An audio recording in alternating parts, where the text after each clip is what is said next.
মধ্যরাতে শরীর বিনিময়ের মহা উৎসব।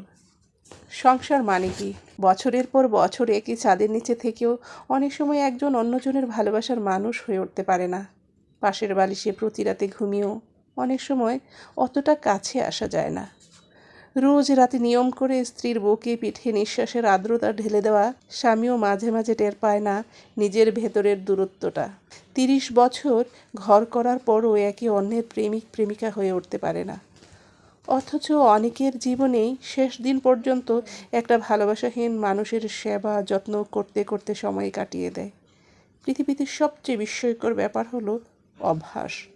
শুধু অভ্যাসের দোহাই দিয়েই অনেকে সংসারের ডেফিনেশন বোঝাতে চায়। সংসার মানে আসলে কি?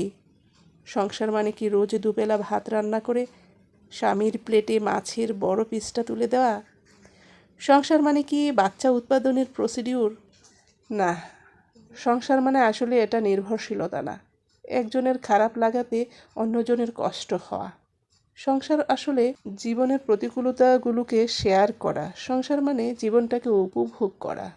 সংসার হলো আরেকটা জীবন মানুষটার সাথে কাটানোর প্রবল আকাঙ্ক্ষা। সংসার মানে ভীষণ মন খারাপের রাতে কেউ এসে বলুক, মন খারাপ করো না, আমি আছি তো।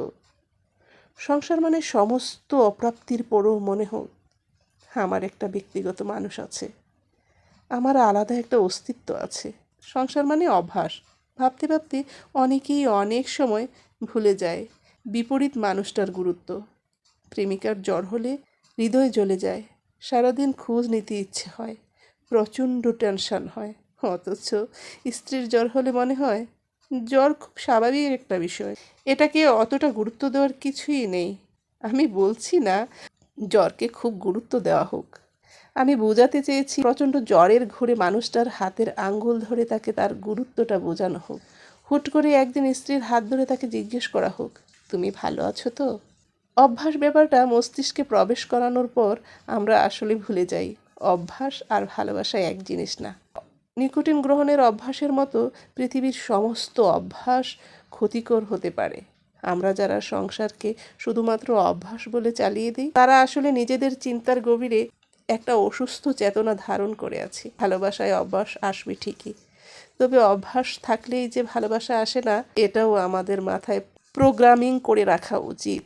সংসার মানে আসলে বিপরীত মানুষটার যত্ন নেওয়া, সে যত্ন নেওয়ার মানসিকতা যাতে দুজন মানুষের ভেতরই জন্ম নেয়। শুধু অভ্যাস না, মাঝে মাঝে মানুষটার মাথায় হাত রেখে জিজ্ঞেস করতে হয়, তুমি ঠিক আছো তো? যে সম্পর্কে একজন অন্যজনকে কানের কাছে গিয়ে বলতে পারে না, একটু মাথায় হাত বুলিয়ে দিবে, মন ভালো লাগছে না, সেটা কিসের সম্পর্ক? অথচ অনেকেই এই অভ্যাসটাকেই আঁকড়ে থাকে, ভুলে যায় ভালোবাসা জীবনের শেষ দিন পর্যন্ত এই অভ্যাসের বশে থাকে। কেউ আগে থেকে জানে না এরকম একটা ভালো থাকার অভ্যাস করে বাকি জীবনটা কাটিয়ে দিতে হবে। একবার এই অভ্যাসময় জীবনে পা রাখলে বেরোবার পথ থাকে না কোনো। অনুভূতিগুলো বদলানো যায় না, শুধু ভালো থাকার অভিনয় করে যেতে হয়। অভ্যাস একটা দীর্ঘশ্বাসের নাম।